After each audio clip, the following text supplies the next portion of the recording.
Hello students, welcome to DP Academy. Today we will see fifth chapter of the mathematics part 2 application of definite integration. अब definite integration ये chapter हमने देखा, उसके पहले हमने indefinite integration भी देखा। तो इंटीग्रेशन हमने बहुत सारा सॉल्व किया है। तो इस चैप्टर में क्या देखेंगे, applications of definite integration. Actually इसमें क्या देखना है, तो geometrical applications of definite integrals. अब ज्योमेट्रिकल एप्लीकेशन है तो उसमें हमें क्या करना होगा, तो एरिया फाइंड आउट करना है इस चैप्टर में। तो किसका एरिया फाइंड आउट करना है, तो एरिया अंडर द कर्व। कोई कर्व होगा हमारे पास और उस कर्व का एरिया हमें फाइंड आउट करना है। अब हमने एरिया तो हमने बहुत सारे कैलकुलेट किए हैं, area of triangle, area of circle, area of square, rectangle, जो कुछ भी है। इतना ही नहीं, मेंस्ट्रुएशन चैप्टर था 10th में, तो उसमें हमने curve surface area of cylinder, curve surface area of cone, total surface area of cylinder, ये भी देखा था। ठीक है, तो अब हम क्या करेंगे, area of curve find out करेंगे। तो चलिए स्टार्ट करते हैं। How to calculate area under the curve. तो हमने क्या कर दिया, यहाँ पर x axis and y axis draw कर दिया। अब हम एक कर्व लेते हैं, ठीक है। तो ये कर्व होगा, सपोज ये कर्व होगा, कर्व कैसा भी हो सकता है, एक कर्व है, ठीक है। अब इस कर्व का area under the curve, area of curve नहीं कह सकते हम लोग, ठीक है। तो area under the curve find out करना है। तो ये कर्व है और इसके अंदर का एरिया, ठीक है, एरिया अंडर द कर्व मतलब यहाँ का एरिया, उसके अंदर का एरिया, नीचे का एरिया हमें फाइंड आउट करना है। अब नीचे का एरिया मतलब कहाँ तक फाइंड आउट करेंगे, यहाँ तक, एक्स एक्सिस के नीचे भी जा सकता है, ठीक है। तो यहाँ तक एरिया जा सकता है। अब लेफ्ट साइड में कहाँ तक जाएगा, तो यहाँ तक जाएगा। ये कर्व यहाँ पर एम नहीं हो रहा है, ये कर्व यहाँ पर जा रहा है माइनस इन्फिनिटी तक, तो एरिया भी वहाँ तक जाएगा, ठीक है। यहाँ तक भी राइट साइड में यहाँ तक प्लस इन्फिनिटी तक जा सकता है। तो एक्चुअली हम एरिया जब कैलकुलेट करते हैं, ठीक है, बेसिक एरिया किसका कैलकुलेट कर सकते हैं, तो एरिया हम क्लोज डायग्राम का एरिया फाइंड आउट कर सकते हैं। देखो आपने सर्कल का एरिया फाइंड आउट किया, तो सर्कल की छोटी सी डायग्राम, ये है सर्कल, तो ये सर्कल क्या है, क्लोज डायग्राम है, ठीक है। तो क्लोज डायग्राम का एरिया हम इजीली कैलकुलेट कर सकते हैं। हमने एरिया ऑफ ट्रायंगल का एरिया फाइंड आउट किया, तो ये देखो ये ट्रायंगल है, तो ट्रायंगल भी क्या है, क्लोज डायग्राम है। कोई भी क्वाड्रिलेटरल हो तो क्वाड्रिलेटरल का भी एरिया देखो, एक रेक्टेंगल हो, स्क्वायर हो, रोम्बस हो, ट्रापेजियम हो, ठीक है। तो ये क्लोज डायग्राम है, तो हम क्लोज डायग्राम के एरिया इजीली फाइंड आउट कर सकते हैं, ठीक है। और एरिया हम क्लोज डायग्राम के ही कैलकुलेट कर सकते हैं, ठीक है। अब ये देखो, ये क्या है, कर्व है, ठीक है। और ये यहाँ पर देखो ये ओपन है, ठीक है। एरिया हम इसका तो एरिया कैलकुलेट नहीं कर सकते, देखो ये है, ठीक है। ये क्या है, एंगल कर सकते हैं, तो इसका तो एरिया हम फाइंड आउट नहीं कर सकते क्योंकि यहाँ पर देखो ये ओपन है यहाँ पर, ठीक है। तो यहाँ कहाँ तक जाएगा ये मालूम नहीं, तो इसका एरिया हम फाइंड आउट नहीं कर सकते। अगर ये ट्रायंगल बना दिया तो ये क्लोज हो जाएगा और इसका एरिया हम कैलकुलेट कर सकते हैं, ठीक है। वैसे ही सेम यहाँ पर ये क्लोज डायग्राम नहीं है, ये फंक्शन है, ये कर्व है और ये कर्व क्लोज डायग्राम नहीं है। तो हमें क्या करना है, इसे क्लोज बनाना है। कैसे बनाना है, तो क्या करेंगे, यहाँ पर देखो, यहाँ पर एक लाइन ड्रॉ करेंगे, यहाँ पर एक लाइन ड्रॉ करेंगे और ये नीचे का है एक्स एक्सिस, तो ये ड्रॉ करते हैं पहले। अब देखो यहाँ पर ये क्या है, फंक्शन है y is equal to f of x, ठीक है। ये फंक्शन है y is equal to f of x, ये लाइन है। सपोज यहाँ पर अगर ये है, क्योंकि एक्स एक्सिस पर नंबर होंगे ना 1 2 3 4, तो ये है और यहाँ पर क्या है, b है, तो ये लाइन हो गई। ये line parallel to y axis है, तो इसका इक्वेशन क्या आएगा, x इज इक्वल टू ये भी line parallel to y axis है, तो इसका इक्वेशन क्या आएगा, x is equal to b। And यहाँ पर ये क्या है, x एक्सिस। अब area under the curve find out करना है, मतलब द एरिया बाउंडेड बाय, ठीक है, बाउंड मतलब तैयार किया है, ठीक है। Area bounded by the curve y is equal to f of x, ठीक है। ये क्लोज डायग्राम हो गया अभी। लेकिन ये क्लोज डायग्राम किसने बनाई है, तो y is equal to f of x, curve y is equal to f of x. ये लाइन है, दो लाइन्स है, x इज इक्वल टू ये and x is equal to b and ये x एक्सिस। इन चार लोगों ने यहाँ पर एक क्लोज डायग्राम बनाई है और ये क्लोज डायग्राम का एरिया अब हम कैलकुलेट कर सकते हैं, ठीक है। अब देखो ये तो स्क्वायर तो है ही नहीं, क्योंकि यहाँ पर स्ट्रेट लाइन है, यहाँ पर स्ट्रेट लाइन है, यहाँ पर स्ट्रेट लाइन है, लेकिन यहाँ पर स्ट्रेट लाइन नहीं है, तो इसका कोई फॉर्मूला नहीं है, ठीक है। तो हमें क्या करना होता है, देखो ये एरिया हमें फाइंड आउट करना है, एरिया अंडर द कर्व मतलब ये एरिया अब हमें फाइंड आउट करना है।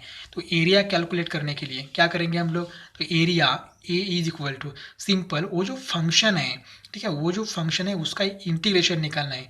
फंक्शन क्या है, y is equal to f of x, ठीक है। तो एफ ऑफ एक्स लेते हैं पहले, एफ ऑफ एक्स ये फंक्शन है, इसका इंटीग्रेशन ले लो, आपको मैं क्या मिलेगा, एरिया मिलेगा। तो यहाँ पर क्या आएगा, डी एक्स, इंटीग्रेशन है तो डी एक्स आएगा, ठीक है। अब देखो एरिया हम बाउंडेड एरिया है, ठीक है, लिमिटेड एरिया है ये एंड बी के बीच में, तो x की वैल्यू क्या है ये, एंड x की वैल्यू यहाँ पर क्या है b। तो x इज इक्वल टू ये से लेके x is equal to b तक का एरिया हमें फाइंड आउट करना है। तो यहाँ लिमिट आएगा x इज इक्वल टू ये and x is equal to b, ठीक है। तो देखो एरिया कैलकुलेट करना है, area of the curve calculate करना है। तो सिंपल, अगर कोई कर्व का फंक्शन है, कर्व का इक्वेशन है, तो उस फंक्शन का इंटीग्रेशन लेना है, ठीक है। और यहाँ पर क्या होगा, लिमिट। अब लिमिट मालूम है, ये होता है लोअर लिमिट और ये होता है अपर लिमिट, ठीक है। तो इसको और लिखते हैं, ये इज इक्वल टू, यहाँ पर x लिखने की जरूरत नहीं है तो सीधा लिखेंगे a टू b। अब ये दूसरे तरीके से लिखते हैं एफ ऑफ एक्स, तो एफ ऑफ एक्स को हम क्या कहते हैं, y। तो यहाँ पर y भी लिख सकते हैं, y dx। तो ये area under the curve is equal to integration a to b y dx। देखो ये फंक्शन y है और y का इंटीग्रेशन लेना है विथ रिस्पेक्ट टू x, ठीक है। यहाँ पर y है तो यहाँ dx होगा, ठीक है। तो ये याद रखना है, एफ ऑफ एक्स, ठीक है, यहाँ फंक्शन क्या है, x है, तो विथ रिस्पेक्ट टू x ही इंटीग्रेशन लेना है। सिर्फ एफ ऑफ एक्स को हमने क्या कहा है यहाँ पर, y, तो y dx, ठीक है। तो ये इंटीग्रेशन लेना है, सिंपल है, इसमें कोई दूसरा कोई नहीं, कुछ नहीं करना है, हमें सिर्फ इंटीग्रेशन ही लेना है। और इंटीग्रेशन का बहुत प्रैक्टिस किया हमने, इनडेफिनेट इंटीग्रेशन, डिफाइनेट इंटीग्रेशन में। तो यहाँ पर और यहाँ पर इंटीग्रेशन छोटे छोटे, इतने बड़े नहीं है। तो सिंपल इंटीग्रेशन लेना है और लिमिट लेना है a टू b, जो कुछ भी दिया है, ठीक है। अब ये एरिया किस पर तैयार हुआ है, एक्स एक्सिस पर। सिमिलरली ये वाई एक्सिस पर भी हो सकता है यहाँ पर, ठीक है, ऐसा कर्व हो यहाँ पर कोई, और ये वाई एक्सिस पर, ठीक है, एक्स एक्सिस के ऊपर हो, एक्स एक्सिस के नीचे हो, ठीक है। ये सब पॉसिबिलिटीज़ है और वो पॉसिबिलिटीज़ भी हम देखते हैं। अब इसको हम लिखते हैं, first area under the curve, the area a bounded by the curve y is equal to f of x, x axis and the lines x is equal to ये and x is equal to b is given by. देखो ये area है, ये area है और ये area calculate करना है। तो ये एरिया किसने तैयार किया है, तो फंक्शन है y is equal to f of x, अभी हमने देखा, ठीक है। ये है एक्स एक्सिस, यहाँ पर अगर ये है तो ये हो जाएगा x इज इक्वल टू ये लाइन, और यहाँ पर b है तो ये हो जाएगी x is equal to b line, ठीक है। तो इसका एरिया अभी हमने देखा, वही लिखेंगे, एरिया ये is equal to integration f of x D x, और लिमिट क्या है, x इज इक्वल टू ये to x is equal to b, ठीक है। देखो यहाँ पर dx है तो यहाँ पर x की लिमिट लेने हैं, x एक्सिस पर जो नंबर्स है वो लिखने हैं, और यहाँ पर ये इज इक्वल टू इंटीग्रेशन ये टू b, ठीक है। एफ ऑफ एक्स की जगह क्या लिखेंगे यहाँ पर, y dx, बस यही करना है हमें, यही एरिया लेना है, यही फॉर्मूला है। फॉर्मूला कोई नया नहीं है, जो कुछ भी कर्व का फंक्शन है, ठीक है, कर्व का फंक्शन है y, तो उसको ही इंटीग्रेट करना है विथ रिस्पेक्ट टू x। अगर एरिया x एक्सिस पर बनता है तो, सपोज अगर वो y एक्सिस पर बनता है तो क्या करेंगे, सेकेंड है द एरिया ये bounded by the curve x is equal to g of y axis and the lines y is equal to c and y is equal to d is given by. अब देखो ये जो area है, ठीक है, ये curve है, यहाँ पर कर्व का नाम है x is equal to g of y, f of y लिखा तो भी चलेगा, या g ऑफ y दूसरा फंक्शन लिया है, ठीक है। और ये एरिया है, यहाँ पर ये जो एरिया कैलकुलेट करना है वो एरिया किस लाइन से या किस कर्व से तैयार हुआ है, तो देखो x is equal to g of y curve है, ठीक है, ये y एक्सिस है यहाँ पर, और y is equal to c, suppose यहाँ पर c है पॉइंट, ठीक है, y एक्सिस पर पॉइंट हुए ना 1 2 3 4, तो ये c सपोज, तो ये हो जाएगा y is equal to c। यहाँ पर d है तो ये हो जाएगा y is equal to d line, तो x is equal to g of y, y is equal to c, y is equal to d and y axis, इस line से ये तैयार हुआ एरिया है। अब ये एरिया कैलकुलेट करना है, ठीक है, तो उसको पहले शेडेड रीजन दिखाते हैं। तो एरिया ये इज इक्वल टू क्या करना है, इंटीग्रेशन लेना है, किसका, फंक्शन का। तो फंक्शन क्या है, g of y, g of y. अब देखो यहाँ पर जी ऑफ वाई है तो यहाँ पर भी क्या आएगा, डी वाई ही आएगा, ठीक है। और यहाँ पर लिमिट, लिमिट क्या है यहाँ पर, c to d, c and d के बीच का ही एरिया कैलकुलेट करना है, तो ये हो गया सी टू डी, ठीक है। अब area is equal to integration c to d g of y की जगह, देखो जी ऑफ वाई की जगह हम क्या लिखेंगे, एक्स इंटू डी वाई। ठीक है, अगर यहाँ पर एक्स है तो यहाँ क्या है, फंक्शन वाई। ठीक है, तो बस इतना ही करना है, हमें ज़्यादा कुछ करना नहीं है। नेक्स्ट थर्ड केस है, if the area of the curve which lies below the x-axis and bounded by the lines x is equal to a and x is equal to b is negative। अब देखो ये जो diagram हमने draw किया है, ये diagram, अभी ये एरिया कैलकुलेट करना है, लेकिन ये area below the x axis है। अगर एक्स एक्सिस के नीचे ये एरिया तैयार होता है तो ये एरिया क्या आता है, नेगेटिव आता है। ठीक है, ये देखो एक्स एक्सिस के ऊपर है तो पॉजिटिव आएगा, कोई प्रॉब्लम नहीं है। ठीक है, क्योंकि ये एरिया हमेशा पॉजिटिव ही होता है। ठीक है, ये एरिया भी पॉजिटिव आएगा। ठीक है, अभी हमने वाई एक्सिस के ऊपर जो एरिया कैलकुलेट किया था, अब ये एक्स एक्सिस के नीचे है तो ये एरिया नेगेटिव आएगा, लेकिन हमें मालूम है एरिया कभी नेगेटिव नहीं होता। तो ये पॉजिटिव लाने के लिए हम क्या करेंगे, तो उसकी एब्सोल्यूट वैल्यू कंसीडर करेंगे। एब्सोल्यूट वैल्यू मतलब क्या है, तो उसका मॉड लेना है। जो कुछ भी एरिया हम कैलकुलेट करेंगे उसका मॉडुलस मतलब मॉड लेना है। तो अगर ये यहाँ पर ये पॉइंट है तो ये लाइन हो जाएगी x इज इक्वल टू ये, यहाँ पर b है तो ये हो जाएगा x is equal to b। और ये फंक्शन है, कोई भी फंक्शन है, suppose y is equal to f of x, ये y is equal to f of x. अभी एरिया तो हम क्या, एरिया लेने के लिए हम क्या करेंगे, इंटीग्रेशन लेते हैं, इंटीग्रेशन एफ ऑफ एक्स और लिमिट क्या है, ए टू बी, सेम कोई प्रॉब्लम नहीं, यहाँ पर डी एक्स आएगा। अब ये एरिया तो नेगेटिव आएगा। अब ये नेगेटिव साइन कैंसिल करने के लिए हम क्या करेंगे, area is equal to mod में लेते हैं integration a to b f of x D x. अब ये मॉड के बाहर जब एरिया लिखना हो तो अब हम क्या करते हैं, पॉजिटिव वैल्यू ही लेते हैं। अगर पॉजिटिव वैल्यू लिया तो उसे कहते हैं हम absolute value of the function. ठीक है, अगर ये एफ ऑफ एक्स की जगह हमने वाई लिखा तो ये ऐसा हो जाएगा, ये area is equal to modulus integration a to b y d x. ठीक है, देखो ये सिर्फ क्या करना, अगर एरिया जहाँ पर भी एरिया नेगेटिव आता है इसका मतलब हमारा आंसर गलत है, ऐसा नहीं है, आंसर करेक्ट है। सिर्फ हमें क्या करना है, उसका मॉडुलस लेना है और वैल्यू पॉजिटिव लिखनी है, बस इतना ही करना है।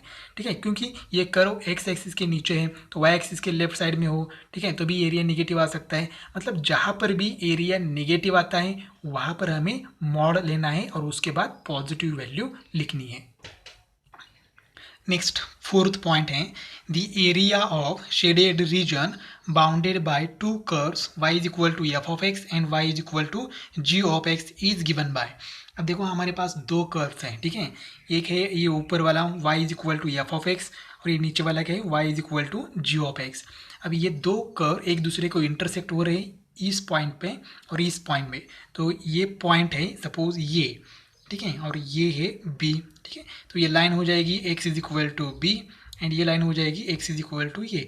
अब इस लाइन की कोई ज़रूरत नहीं है, सिर्फ हमें ये पॉइंट चाहिए। तो ये पॉइंट है ये एंड ये पॉइंट है बी। ठीक है, अब देखो एरिया कैसे कैलकुलेट करना है, तो पहले एफ ऑफ एक्स का एरिया कैलकुलेट करना है। तो एफ ऑफ एक्स का एरिया कहाँ तक आएगा, यहाँ तक आएगा, एक्स एक्सिस बी लाइन के एंड ये लाइन के अंदर आएगा। ठीक है, अब ये जी ऑफ एक्स का एरिया सेपरेट कैलकुलेट करना है तो क्या हो जाएगा, इस कर्व के नीचे आएगा। ठीक है, अब क्या करना है, area of the curve f of x और minus area of the curve g of x करेंगे तो हमें ये शेडेड रीजन मिल जाएगा। तो बेसिकली क्या करना है, अगर दो कर्व का इंटरसेक्ट हो रहे हैं, एरिया बिटवीन टू कर्व्स हैं, ठीक है, तो एरिया कैसे कैलकुलेट करेंगे, तो area of first curve minus area of second curve, बस दोनों का सब्ट्रैक्शन करना है। और सब्ट्रैक्शन करने के बाद अब देखो area of f of x minus area of g of x किया तो ये आंसर पॉजिटिव आएगा। लेकिन आपने अगर उल्टा किया area under the curve g of x minus area under the curve f of x, ऐसा किया तो आंसर क्या आएगा, निगेटिव आएगा, क्योंकि जी ऑफ एक्स का एरिया छोटा है और एफ ऑफ एक्स का एरिया बड़ा है। तो माइनस करते समय हम क्या करते हैं, greater number minus smaller number. अगर उल्टा किया तो आंसर निगेटिव आएगा, और आंसर अगर निगेटिव आता है या फिर आपको नहीं समझता है कि कौन सा फंक्शन का या कौन से कर्व का एरिया बड़ा है, तो सिंपल जो कुछ भी सब्ट्रैक्शन करना है वो तो करना ही है, लेकिन उसको क्या करना है, मॉड लेना है। मॉड लेने के बाद आंसर हम क्या करते हैं, पॉजिटिव लेते हैं। तो देखो ये एरिया कैसे लेते हैं area? Area is equal to, दोनों फंक्शन की सब्ट्रैक्शन करनी है, तो area is equal to integration, limit क्या है देखो, a to b f of x D x minus integration a to b g of x, दूसरा फंक्शन क्या है, g of x D x. बस यही करना है। अगर निगेटिव आता है सपोज, तो हमें क्या करना है, सिर्फ मॉडुलस लेना है, area is equal to mod integration a to b f of x D x minus integration a to b g of x D x, mod complete. तो आंसर क्या आएगा, ये पॉजिटिव आएगा। ठीक है, इसमें कोई बड़ी बात नहीं है। नेक्स्ट फिफ्थ पॉइंट है, the curve which lies above as well as below the x axis then total area is given by. अब देखो ये जो कर्व है, ठीक है, फंक्शन एक ही है, y is equal to f of x, लेकिन ये फंक्शन क्या है, below the x axis as well as above the x axis, दोनों में है, एक्स एक्सिस के ऊपर भी है और नीचे भी है। तो हमें क्या करना है, सपोज तो यहाँ पर पॉइंट सपोज ये है और यहाँ पर क्या है, बी है। तो सपोज यहाँ पर एक पॉइंट है, ठीक है, तो यहाँ हम सी लिखेंगे। ठीक है, अब देखो यहाँ पर हमें क्या करना है, दो एरिया है, ये जो एरिया एक्स एक्सिस के नीचे वाला एरिया है उसे हमने A1 कहा, above the x axis area है उसे हमने A2 कहा। तो हमें सिंपल क्या करना है, A1 प्लस A2 करना है। लेकिन अगर ये नीचे है, एक्स एक्सिस के नीचे है, तो ये एरिया कैसा आता है, नेगेटिव आता है। तो हम लोग एरिया कैलकुलेट करेंगे, capital A is equal to A1 plus A2। ठीक है, सिंपल A1 प्लस A2, लेकिन A1 एक्स एक्सिस के नीचे है तो वो क्या आएगा, नेगेटिव, नेगेटिव आता है। तो अब हम लोग क्या करते हैं, मॉड लिखते हैं। ठीक है, बस ऐसे ही करना है। अब ये लिमिट करना है, जो एरिया निगेटिव है उसका क्या कर लो, मॉड ले लो। अब देखो यहाँ पर A1 है, ये निगेटिव है मतलब क्या है, less than zero, and A2 positive है मतलब क्या है, ग्रेटर देन जीरो। ठीक है, अगर A1 इसका एरिया लेना है तो हम क्या करेंगे, area is equal to mod integration क्या है, ए टू सी। देखो ये एरिया के लिए, A1 के लिए लिमिट क्या है, ए टू सी। तो a to c function f of x D x mod complete plus a to यहाँ से आगे सी टू बी है, तो integration c to b function same है f of x D x. बस अगर आपको मॉड कहाँ देना है नहीं समझता है तो यहाँ स्टार्ट कर लो, यहाँ एंड कर लो, कोई प्रॉब्लम नहीं आएगा। ठीक है, हमने यहाँ A1 को क्यों दिया है, तो A1 नेगेटिव है। अगर आपको समझ में नहीं आता है तो पूरे फंक्शन को, पूरे इंटीग्रेशन को दिया तो चलेगा, लेकिन लिमिट यहाँ पर चेंज है, a to c and c to b, a to c and c to b. तो ये है बेसिक कर्व्स जो हमने देखा। अब हम स्टार्ट करते हैं एक्सरसाइज 5.1। एक्सरसाइज 5.1 का फर्स्ट क्वेश्चन है, find the area of the reason bounded by the following curves x axis and the given lines. अब देखो एरिया बाउंडेड बाय, किसने बाउंड किया है, कर्व, जो कुछ भी इक्वेशन ऑफ द कर्व है वो x axis and given lines. Lines देखो यहाँ पर क्या है, x is equal to 0 and x is equal to 5, ये गिवन लाइंस है। एंड ये फंक्शन का कर्व है, कर्व का फंक्शन है, कर्व का इक्वेशन है, y is equal to 2x। तो पहले डायग्राम ड्रॉ करते हैं हम लोग। एक्चुअली डायग्राम की कोई ज़रूरत नहीं है, ठीक है, क्योंकि हम अगर हमें एरिया कैलकुलेट भी करना है तो विदाउट डायग्राम भी कैलकुलेट कर सकते हैं। सपोज हमें क्या करना है, एरिया कैलकुलेट करना है, तो a is equal to integration लेना है, किसका, फंक्शन का। फंक्शन क्या है, y dx। अब लिमिट क्या है, देखो x का लिमिट है, यहाँ पर dx लिखा है तो यहाँ पर x का लिमिट 0 to 5, 0 to 5। अब ये y की वैल्यू हमें मालूम है, area is equal to integration 0 to 5, y की वैल्यू क्या है 2x, तो ये 2x into d x. Area is equal to, अब ये 2 कांस्टेंट है तो इंटीग्रेशन के बाहर 0 to 5 x dx। अब integration of x with respect to x क्या आएगा, area is equal to 2 into क्या हो जाएगा, x square divide by 2, 0 to 5। अब क्या करेंगे, ये जो 2 है डिनोमिनेटर का, ये कांस्टेंट है, इस पर इस लिमिट का कोई इफेक्ट नहीं होगा तो उसको बाहर लिखते हैं 2 डिवाइड बाय 2। अब यहाँ पर x की जगह पहले अपर लिमिट लिखते हैं 5, तो ये हो जाएगा 5 स्क्वायर माइनस बाद में माइनस करके लोअर लिमिट 0 स्क्वायर। तो क्या हो जाएगा, यहाँ पर 2 2 कैंसिल हो जाएगा। ठीक है, area is equal to five square कितना आएगा 25 माइनस 0, तो एरिया इज इक्वल टू 25। अब लिमिट में लिखना है, सॉरी यूनिट लिखना है, तो क्या हो जाएगा स्क्वायर यूनिट्स। तो ये है एरिया। विदाउट डायग्राम हमने ये कैलकुलेट कर दिया। अब डायग्राम हम कंसीडर करते हैं या ड्रॉ करते हैं। तो डायग्राम ड्रॉ करना है तो पहले x axis and y axis draw किया, ठीक है। अब देखो ये जो लाइन है y is equal to x, ये है लाइन वो passing through the origin, y is equal to 2x। अब ये मुझे कहीं से पता चला कि ओरिजिन से पास हो रही है, तो देखो ये y यहाँ पर प्लस है, वहाँ जाके क्या हो जाएगा माइनस, मतलब क्या हो जाएगा 2x minus y is equal to 0। तो ये है लीनियर इक्वेशन, ठीक है, x plus b y plus c is equal to 0। लेकिन यहाँ पर c मतलब कांस्टेंट टर्म एब्सेंट है। अगर कांस्टेंट टर्म एब्सेंट होती है तो ये लाइन ओरिजिन से पास होती है, तो ये ओरिजिन से पास हो रही है अप्रॉक्सीमेट, ठीक है। अब x इज इक्वल टू 0, ये लाइन कौन सी है, तो x is equal to 0 is the equation of y axis. इसका मतलब ये लाइन है x इज इक्वल टू 0 मतलब y एक्सिस है। And x is equal to 5, x is equal to 5 देखो ये x इज इक्वल टू 5 और ये x एक्सिस, ठीक है।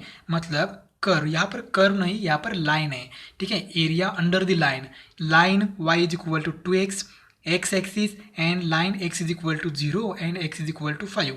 इन्होंने बाउंड किया हुआ एरिया, ये जो एरिया है ना, ये ट्रायंगल दिखता है, इसका एरिया हमने फाइंड आउट किया और वो आ गया 25 स्क्वायर यूनिट्स। तो हमने ये शेडेड रीजन का एरिया कैलकुलेट किया है और वो आ गया 25 स्क्वायर यूनिट्स। नेक्स्ट एग्जाम्पल है x is equal to 2y, x is equal to 0, y is equal to 0 and y is equal to 4। अब बुक में ये x इज इक्वल टू 0 नहीं दिया है, लेकिन x इज इक्वल टू 0 की ज़रूरत है यहाँ पर। तो पहले क्या करेंगे, एरिया कैलकुलेट करेंगे, उसके बाद डायग्राम ड्रॉ करेंगे, क्योंकि डायग्राम की यहाँ पर ज़रूरत नहीं है, ठीक है। देखो area is equal to integration of, अब फंक्शन क्या है x, ठीक है। तो यहाँ पर क्या आएगा x, अगर यहाँ पर x है तो यहाँ पर क्या आएगा dy, ठीक है। लिमिट क्या है y is equal to 0 to y is equal to 4, dy है तो y की वैल्यू क्या है देखना है 0 टू 4, ठीक है। अब यहाँ पर x की वैल्यू पुट करते हैं, x इज इक्वल टू ये is equal to 0 to 4, x की वैल्यू क्या है 2y dy। अब यहाँ पर area is equal to 2 constant है इंटीग्रेशन के बाहर, और सीधा y का क्या करते हैं इंटीग्रेशन लेते हैं integration of y with respect to y, answer आएगा y square divide by 2, limit as it is 0 to 4। अब क्या करेंगे, यहाँ पर ये 2 है, ये कांस्टेंट है, इस पर लिमिट का कोई इफेक्ट नहीं होगा, तो ये is equal to 2 divide by 2। अब यहाँ पर y की जगह अपर लिमिट पुट करते हैं 4, तो ये हो जाएगा 4 स्क्वायर माइनस लोअर लिमिट 0, तो ये 0 स्क्वायर, ये डिनोमिनेटर का 2 यहाँ पर है, तो ये 2 कैंसिल हो जाएगा। एरिया इज इक्वल टू क्या हो जाएगा 16 माइनस 0, तो area is equal to 16 square units. Area तो मिल गया।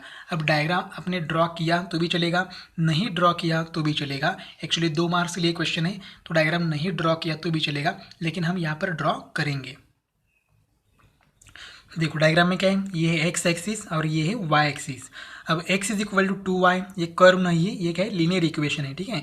तो लीनियर इक्वेशन ये आ गया x is equal to 2y, ये line passing through the origin, origin से क्यों पास हो रही है, तो यहाँ पर कांस्टेंट नहीं है। अब y इज इक्वल टू 0, तो y इज इक्वल टू 0 का मतलब है x एक्सिस, वो x एक्सिस का इक्वेशन है। y इज इक्वल टू 0 हो गया। अब y इज इक्वल टू 4, देखो यहाँ पर y इज इक्वल टू 4 है, ठीक है। और x इज इक्वल टू 0 का मतलब है क्या y एक्सिस, क्योंकि एरिया यहाँ से यहाँ तक आएगा, लेकिन क्वेश्चन में क्या कहा है area bounded bye curve and x axis, y axis नहीं कहा है, इसलिए यहाँ पर y एक्सिस की ज़रूरत है। लेकिन यहाँ पर y एक्सिस लिखने की जगह हमने y एक्सिस का इक्वेशन लिखा x इज इक्वल टू 0, तो x इज इक्वल टू 0 का मतलब है ये y axis, x is equal to 0। तो एरिया हमें ये कैलकुलेट करना है, ये एरिया हमें कैलकुलेट करना है।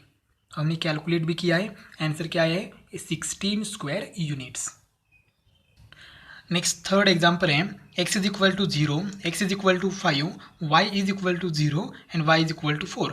अब देखो 4 इक्वेशन है और चारों भी इक्वेशन ऑफ लाइन्स है, ठीक है। तो पहले क्या करते हैं इस केस में, पहले डायग्राम ड्रॉ करते हैं। अब x इज इक्वल टू 0 का मतलब है y axis, y is equal to 0 का मतलब है x एक्सिस, तो ये x एक्सिस है, ये y एक्सिस है, और ये दोनों सेपरेट लाइन्स हैं। देखो यहाँ पर ये है x एक्सिस का equation y is equal to 0, ये है y एक्सिस का equation x is equal to 0, ठीक है, तो ये दोनों हो गए। x इज इक्वल टू 5 कहाँ पर है, देखो x एक्सिस पर 5 यहाँ पर है, तो ये जो लाइन है ये है x इज इक्वल टू 5 और ये जो लाइन है ये क्या है y इज इक्वल टू 4। अब एरिया अंडर द लाइन, ठीक है, अब यहाँ पर कर्व नहीं है, यहाँ पर लाइन है, तो ये लाइन जो है y इज इक्वल टू 4, तो उसके नीचे का ये जो एरिया है शेडेड रीजन वो हमें कैलकुलेट करना है अबाउ दी x एक्सिस। ठीक है, तो देखो area under the line y is equal to 4, ये एरिया कैलकुलेट करना है। तो देखो हम एरिया कैसे कैलकुलेट करेंगे, area is equal to Y into क्या हो जाएगा डी एक्स। ठीक है, y dx होता है, ठीक है, यहाँ पर फंक्शन y लिया तो यहाँ पर dx होता है। अब y का लिमिट क्या है, तो y का लिमिट है 0 टू, देखो अब यहाँ पर area under the line y is equal to 4 है, तो एरिया कहाँ से कहाँ तक लेना है, यहाँ से यहाँ तक। ठीक है, मतलब यहाँ क्या हो गया 0, x का लिमिट लेना है, x इज इक्वल टू 0 है और यहाँ पर x इज इक्वल टू 5 है, तो यहाँ पर हो गया 0 टू 5, x की वैल्यूज लिखनी है, x का लिमिट लिखना है।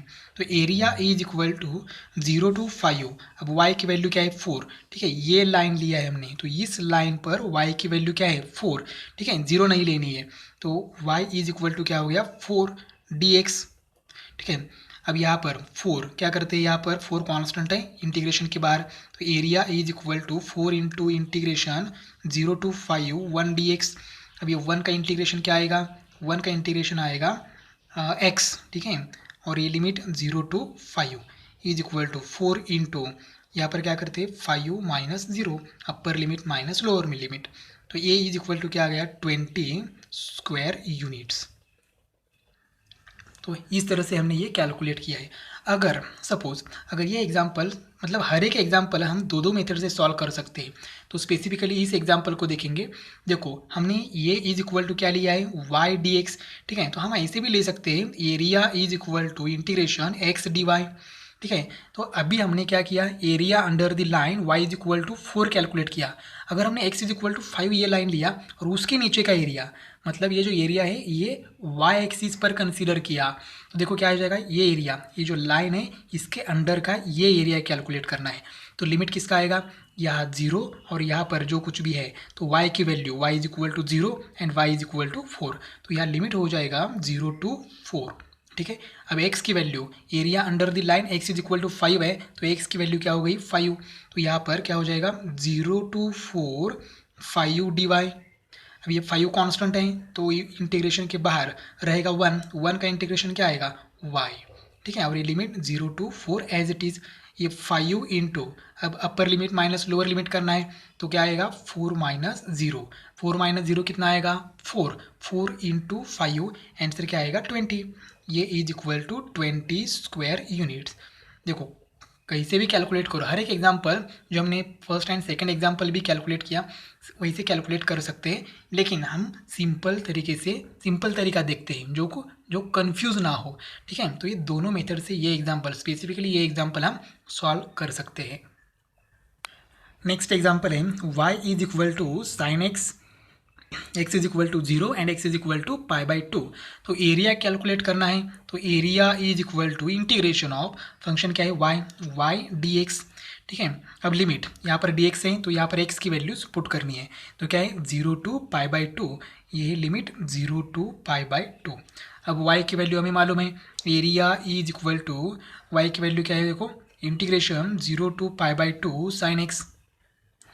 अब ये साइन एक्स डी एक्स, अभी साइन एक्स का इंटीग्रेशन क्या होता है माइनस कॉस एक्स, तो area is equal to minus cos x, limit as it is 0 to π/2।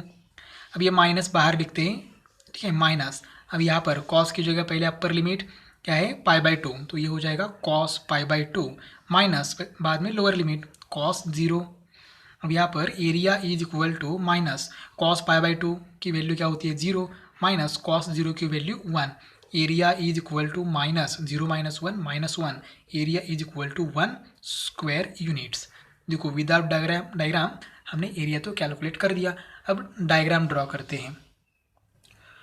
तो देखो यहाँ पर ये है एक्स एक्सिस और ये है वाई एक्सिस। ठीक है, अब ये जो फंक्शन है, ये जो कर्व दिख रहा है, ये क्या है y is equal to sine X, ये है y is equal to sine X, sine wave हमने ट्रिग्नोमेट्री में देखा है साइन वेव, तो ये साइन वेव है। ये जो लाइन है ये क्या है x is equal to π/2, x is equal to pi by two, angle x axis पर होते हैं और x is equal to zero, zero तो यहाँ है, ठीक है। तो ये 0 to pi by two limit हो गया और ये एरिया शेडेड रीजन हमने कैलकुलेट किया है, वो आया है 1 स्क्वायर यूनिट्स। नेक्स्ट एग्जाम्पल है x Y is equal to 2, x is equal to 1 and x is equal to 4। पहले विदाउट डायग्राम, वैसे भी डायग्राम की कोई ज़रूरत नहीं है। अब एरिया कैलकुलेट करने के लिए हमें क्या चाहिए, area is equal to integration of, अब देखो लिमिट क्या है, एक्स का लिमिट है तो यहाँ क्या लेंगे वाई, वाई डी एक्स, ठीक है।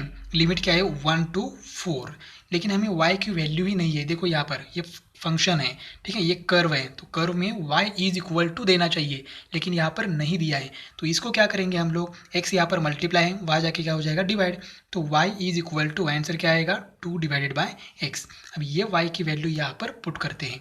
देखो अगर लिमिट x में दिया है, ठीक है, दो lines x is equal to ये इस टाइप में है, तो यहाँ पर कर्व का equation y is equal to something चाहिए।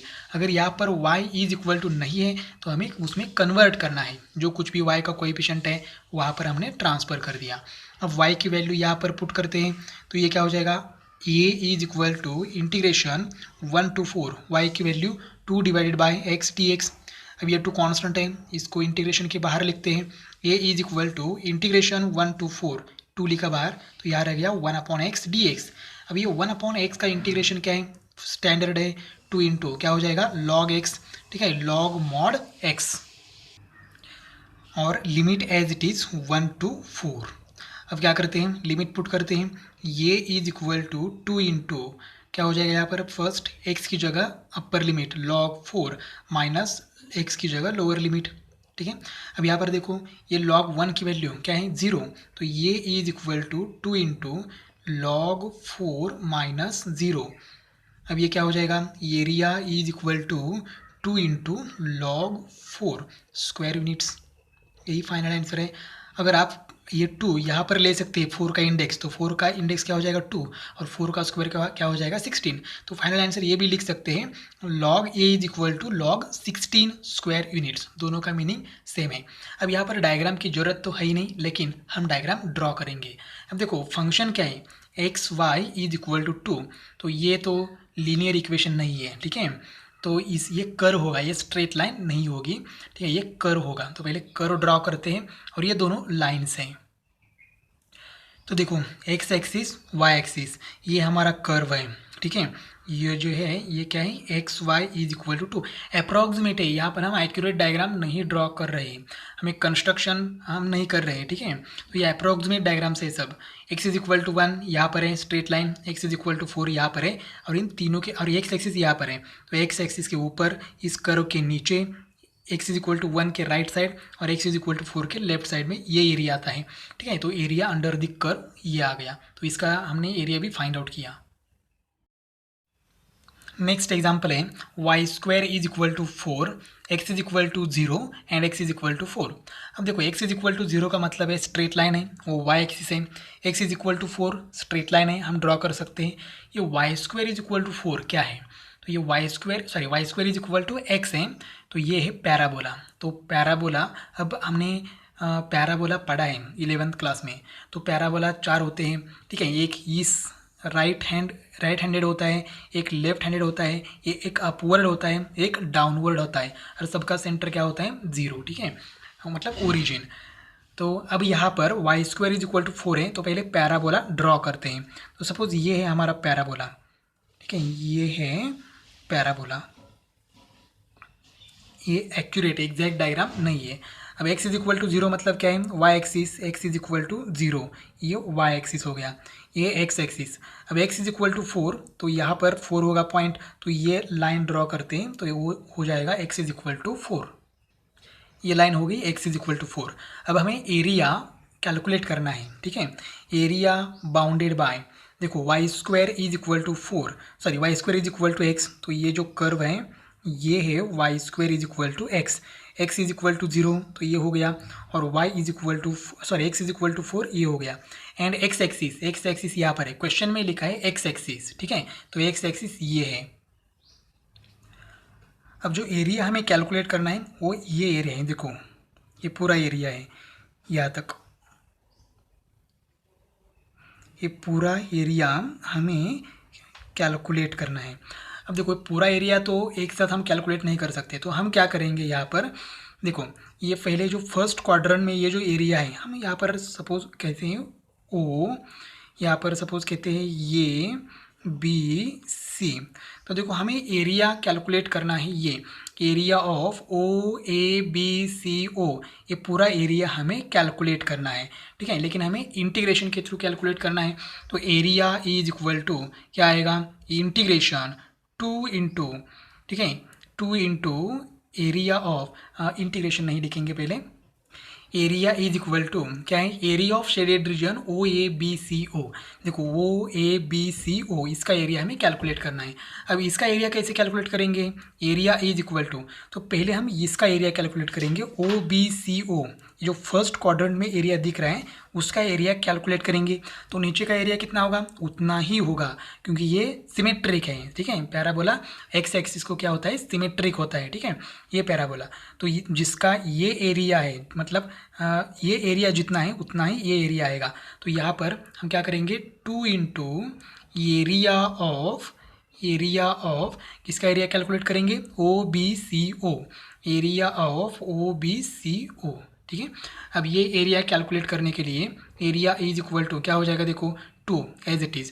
अब area of O B C O का मतलब क्या है, इंटीग्रेशन लेना है फंक्शन का, फंक्शन क्या है वाई डी एक्स, ठीक है। अब लिमिट क्या है, देखो 0 to 4, लिमिट क्या है 0 to 4, देखो लिमिट यहाँ पर 0 to 4 है, और y का इंटीग्रेशन लिया। अब देखो y की वैल्यू हमारे पास नहीं है, क्योंकि हमारे पास क्या है वाई स्क्वायर है। तो यहाँ से हम लोग यहाँ पर लिखते हैं Y square is equal to X. अब y की वैल्यू क्या आ जाएगी, y is equal to plus minus root X, ठीक है। अब y की वैल्यू प्लस लेंगे या माइनस, तो y इज इक्वल टू लेते हैं प्लस रूट एक्स, क्योंकि हम फर्स्ट क्वाड्रेंट का एरिया कैलकुलेट कर रहे हैं, ठीक है। तो y फर्स्ट क्वाड्रेंट में क्या होता है, पॉजिटिव, इसलिए ये y की वैल्यू हमने पॉजिटिव लिया, ठीक है। In first quadrant y is greater than 0, ठीक है। अब y की वैल्यू रूट एक्स है, यहाँ पर कैलकुलेट करते हैं एंड इंटीग्रेशन लेते हैं, is equal to 2 into integration of 0 to 4, y की वैल्यू है रूट एक्स डी एक्स। अब रूट एक्स को हम ऐसे लिख सकते हैं, 2 into integration 0 to 4 X raise to 1/2 D x, ठीक है। ये रेडिकल फॉर्म में है, ये इंडेक्स फॉर्म में लिखा। अब यहाँ पर एक्स रेस टू एन का फॉर्मूला अप्लाई करते हैं, तो area is equal to 2 as it is, x raise to n का formula x raise to n plus 1 divided by n plus 1। तो एक्स रेस टू एन क्या है 1/2, तो 1/2 plus 1 3/2 divided by 3/2, limit as it is 0 to 4। अब ये 3/2 है, तो ये 2 डिनोमिनेटर का डिनोमिनेटर है, ऊपर आके न्यूमरेटर को मल्टीप्लाई हो जाएगा, तो ये 2/3 आएगा, और ये 2/3 पर ये लिमिट का कोई इफेक्ट नहीं होगा, तो 2 इंटू उसको हम बाहर लिखेंगे 2/3, यहाँ पर x रेस टू 3/2 0 to 4।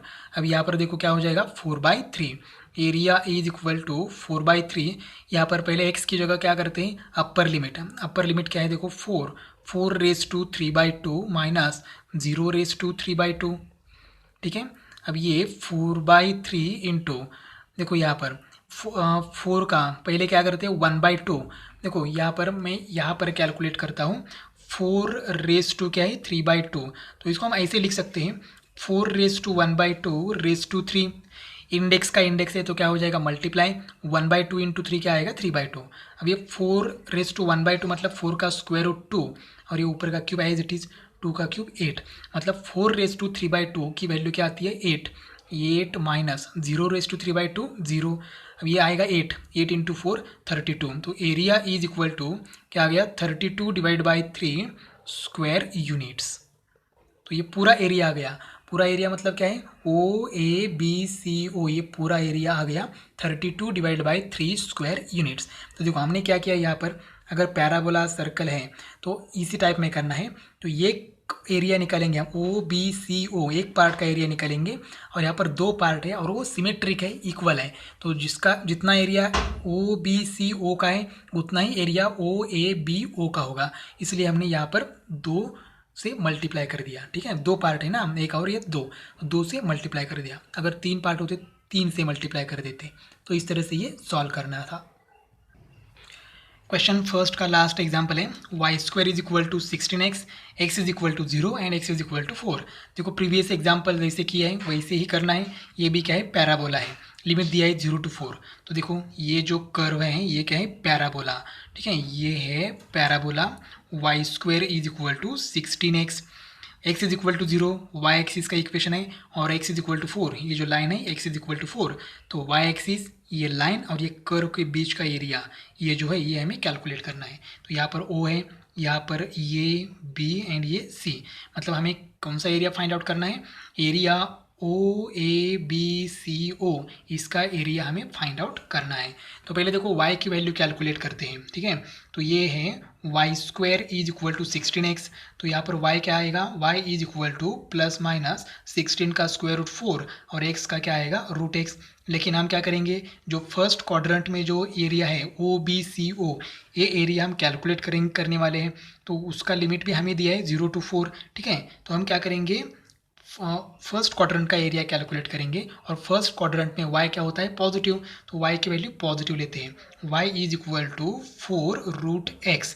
ठीक है, अब हम एरिया कैलकुलेट करने वाले हैं। एरिया इज इक्वल टू क्या आने वाला है, area is equal to area of shaded region, area of shaded region, region का नाम भी लिखते हैं। रीजन क्या है, ओ ए बी सी ओ। ठीक है, एक क्लोज्ड एरिया है। ठीक है, क्लोज एरिया। अब यहाँ पर एरिया इज इक्वल टू क्या करेंगे, सिर्फ ये इसको नाम देते हैं फर्स्ट एंड सेकेंड। तो एरिया सिर्फ फर्स्ट कैलकुलेट करने वाले हैं। तो फर्स्ट का नाम क्या है, ओ बी सी ओ, और यहाँ पर भी एरिया सेम आएगा, इतना इसका जितना एरिया है उसका ही इतना एरिया आएगा। तो 2 इंटू, ठीक है, 2 इंटू क्या हो जाएगा, एरिया ऑफ जो फर्स्ट क्वाड्रेंट में एरिया है उसका नाम ओ बी सी ओ। ठीक है, अब area is equal to 2 into area of O B C O, मतलब क्या करना है, हमें इंटीग्रेशन लेना है वाई डी एक्स का, और लिमिट क्या है, देखो एक्स की वैल्यू 0 to 4, तो ये हो जाएगा 0 to 4। अब यहाँ पर वैल्यू पुट करते हैं, 2 into y, integration 0 to 4, y की value 4 root x D x. अब ये 4 बाहर आके क्या हो जाएगा, मल्टीप्लाई हो जाएगा। Therefore area is equal to 4 into 2 क्या हो जाएगा, 8। इंटीग्रेशन 0 to 4 रूट एक्स को हम लिखेंगे X raise to 1/2 D x. अब इज इक्वल टू 8 इंटू, अब इसका इंटीग्रेशन लेते हैं, एक्स रेज टू 1/2 का integration X raise to n plus 1 divided by n plus 1, तो X raise to 3/2 divided by 3/2। ठीक है, अब ये 3/2 कॉन्स्टेंट है तो इसको बाहर लेते हैं, लेकिन बाहर लेते समय 3/2 का क्या हो जाएगा, 2/3। तो area is equal to 8 into 2/3 into x raise to 3/2, limit 0 to 4, यहाँ पर लिमिट 0 to 4। अब यहाँ पर क्या हो जाएगा, 16 डिवाइडेड बाई 3 इंटू एक्स की जगह पहले 4 पुट करते हैं, तो ये हो जाएगा 4 raise to 3/2 minus 0 raise to 3/2। अब क्या करते हैं, यहाँ पर 4 रेज टू 3/2 प्रीवियस एग्जाम्पल में हमने कैलकुलेट किया था, वो आया था 8। ठीक है, तो यहाँ आएगा 8 minus 0, therefore area is equal to 8 minus 0 8, 8 into 16 क्या आएगा, 128 डिवाइडेड बाई 3 स्क्वायर यूनिट्स। तो ये हो गया एरिया ऑफ शेडेड रीजन। हमें एरिया ऑफ शेडेड रीजन चाहिए था, वो आ गया 123 डिवाइड बाई 8 स्क्वायर यूनिट्स। इस तरह से हमने क्वेश्चन नंबर फर्स्ट कंप्लीट किया है। नेक्स्ट वीडियो में हम question number second and question number third देखेंगे। तब तक आपको क्या करना है, अच्छी तरह से प्रैक्टिस करनी है।